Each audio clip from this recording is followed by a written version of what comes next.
Amos, chapitre 3. Écoutez cette parole que l'Éternel prononce contre vous, enfants d'Israël, contre toute la famille que j'ai fait monter du pays d'Égypte. Je vous ai choisis, vous seuls parmi toutes les familles de la terre. C'est pourquoi je vous châtierai pour toutes vos iniquités. Deux hommes marchent-ils ensemble, sans en être convenus?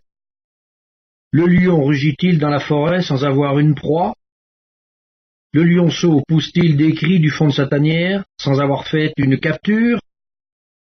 L'oiseau tombe-t-il dans le filet qui est à terre, sans qu'il y ait un piège? Le filet s'élève-t-il de terre, sans qu'il y ait rien de pris?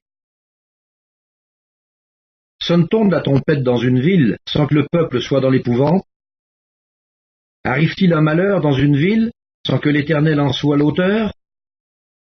Car le Seigneur, l'Éternel, ne fait rien sans avoir révélé son secret à ses serviteurs les prophètes. Le lion rugit, qui ne serait effrayé? Le Seigneur, l'Éternel, parle, qui ne prophétiserait? Faites retentir votre voix dans les palais d'Asdod et dans les palais du pays d'Égypte, et dites, rassemblez-vous sur les montagnes de Samarie, et voyez quelle immense confusion au milieu d'elle, quelle violence dans son sein. Ils ne savent pas agir avec droiture, dit l'Éternel. Ils entassent dans leurs palais les produits de la violence et de la rapine. C'est pourquoi, ainsi parle le Seigneur l'Éternel.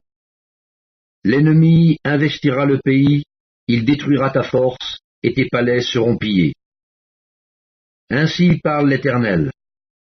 Comme le berger arrache de la gueule du lion 2 jambes ou un bout d'oreille, ainsi se sauveront les enfants d'Israël qui sont assis dans Samarie, à l'angle d'un lit et sur des tapis de Damas.